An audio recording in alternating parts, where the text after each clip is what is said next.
نحمده ونصلي ونسلم على رسوله الكريم أما بعد فأعوذ بالله من الشيطان الرجيم بسم الله الرحمن الرحيم صدق الله العلي العظيم رب العالمین ہمیں نور قرآن پاک سے منور فرمائے، آمین۔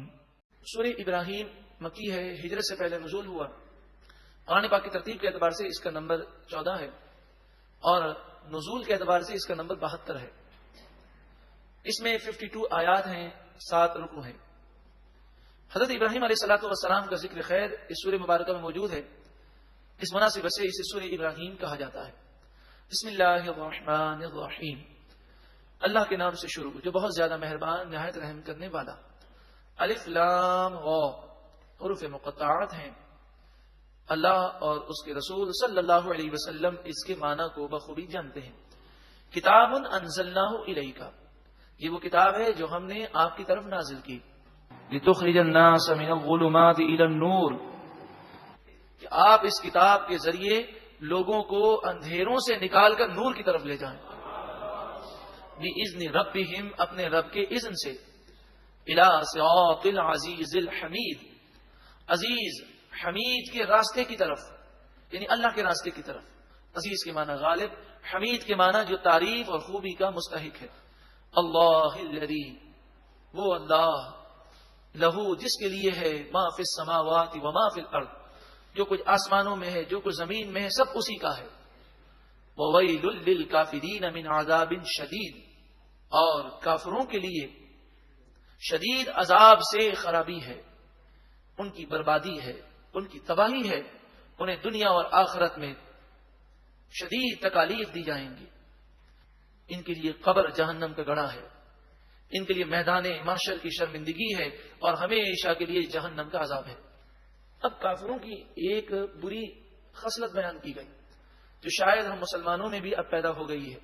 الذین، یہ وہ لوگ ہیں، یستحبون الحیات الدنیا علی الآخرۃ، یہ آخرت کے مقابلے میں دنیا کو پسند کرتے ہیں، آخرت کے مقابلے میں دنیا کو ترجیح دیتے ہیں۔ تمام گناہ اسی وجہ سے ہیں کہ ہم نے دنیا کو فوقیت دی آخرت کے مقابلے میں۔ وَيَصُدُّونَ عَن سَبِيلِ اللَّهِ، اور وہ اللہ کے راستے سے روکتے ہیں۔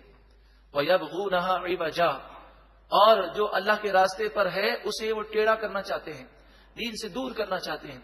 آج بھی کئی ایسے دشمنان اسلام کافر ہیں کہ خود بھی کافر ہیں اور مسلمانوں کو بھی بے حیا اور گناہ گار بنانا چاہتے ہیں۔ اولئک فی ضلال بعید، یہی لوگ ہیں جو دور کی گمراہی میں پڑے ہیں۔ وما ارسلنا من رسول الا بلسان قومه، ہم نے ہر رسول کو ان کی قوم کی زبان میں بھیجا، یعنی جو آپ کی قوم تھی ان کی جو زبان تھی اس زبان کے مطابق انہوں نے تبلیغ فرمائی۔ تو نبی اکرم صلی اللہ علیہ وآلہ وسلم نے اعلان نبوت عرب میں کیا، ان کی زبان عربی تھی تو قرآن مجید فرقان حمید عربی میں نازل ہوا۔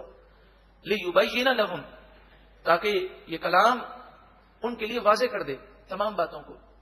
اب ان کے لیے تو قرآن عربی میں نازل ہوا، وہ قرآن سنتے اور عربی جانتے اور سمجھ لیتے۔ اس سے معلوم یہ ہوا کہ ہمیں بھی عربی سیکھنی چاہیے۔ اگر عربی نہیں سیکھ سکتے تو کم از کم قرآن کا ترجمہ اور تفسیر تو سننی چاہیے، پڑھنی چاہیے، تاکہ ہمیں معلوم ہو کہ اللہ کے پیارے کلام نے ہمیں کیا حکم دیا ہے۔ فَيُضِلُّ اللَّهُ مَن يَشَاءُ، بس اللہ تعالیٰ جسے چاہتا ہے گمراہ فرماتا ہے، اور یہ گمراہ اللہ تعالیٰ اسے ہی فرماتا ہے جس سے گناہوں کے سبب اللہ تعالیٰ ناراض ہو جاتا ہے۔ وَيَهْدِي مَن يَشَاءُ، اور جسے چاہتا ہے اللہ تعالیٰ ہدایت عطا فرماتا ہے۔ وَهُوَ الْعَزِيزُ الْحَكِيمُ، اور وہی غالب حکمت والا ہے۔ وَلَقَدْ أَرْسَلْنَا مُوسَىٰ بِآيَاتِنَا، اور بے شک ہم نے موسیٰ علیہ السلام کو ہماری نشانیوں کے ساتھ بھیجا۔ ان اخرج قومک، اور فرمایا کہ آپ نکالیے اپنی قوم کو من الظلمات الی النور، اندھیروں سے نکال کر نور کی طرف لے جائیں، کہ گناہ بھری زندگی اندھیرا ہے اور نیکیوں بھری زندگی یہ نور ہے۔ وَذَكِّرْهُمْ بِأَيَّامِ اللَّهِ، اور انہیں اللہ کے ایام یاد دلائیں۔ اللہ کے ایام سے مراد ہے جس دن اللہ تعالیٰ نے اپنی نعمتوں کو نازل فرمایا، ان دنوں کی یاد منانا اور اس دن اللہ کا شکر کرنا یہ قرآن سے ثابت ہے۔ 12 ربیع الاول کو حضور کی آمد کی خوشی منائی جاتی ہے۔ اگر یہ خوشی شریعت کے دائرے میں رہ کر ہو تو کوئی حرج نہیں، کہ یہ بھی اللہ کی اس نعمت کو یاد کرنا ہے۔ اسی طرح ہمارے یہاں 14 اگست کو جشن آزادی منایا جاتا ہے۔ ویسے جشن آزادی کا اصل دن ہے 27 رمضان المبارک۔ تو اگر جشن آزادی شریعت کے دائرے میں رہ کر منایا جائے اور گناہ نہ کیے جائیں تو کوئی حرج نہیں کہ اللہ تعالیٰ نے ہم پر ایک احسان فرمایا، ہمیں آزادی کی نعمت عطا فرمائی، ہم اس پر نوافل شکرانہ ادا کریں، روزہ رکھیں، قرآن کی تلاوت کریں، دعائیں مانگیں، صدقہ خیرات کریں، تو اس میں کوئی حرج نہیں۔ وَذَكِّرْهُمْ بِأَيَّامِ اللَّهِ، اور انہیں اللہ کے ایام یاد دلائیے۔ إِنَّ فِي ذَلِكَ لَآيَاتٍ لِكُلِّ صَبَّارٍ شَكُورٍ، بے شک ان تمام باتوں میں ہر اس شخص کے لیے نشانیاں ہیں جو صبار ہے، بڑا صابر ہے، شکور ہے، بڑا شاکر ہے۔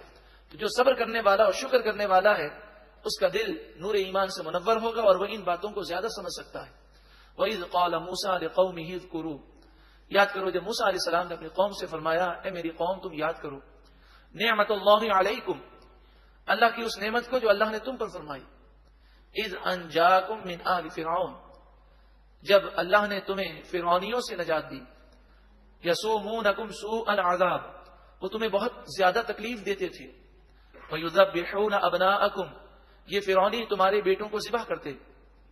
وَيَسْتَحْيُونَ نِسَاءَكُمْ، اور تمہاری بیٹیوں کو زندہ چھوڑتے۔ وَفِي ذَلِكُمْ بَلَاءٌ مِّن رَبِّكُمْ عَظِيمٌ، اور اس واقعے میں تمہارے رب کی طرف سے بڑی آزمائش تھی۔ اللہ تعالیٰ نے تمہیں نجات دی، تم شکر ادا کرو۔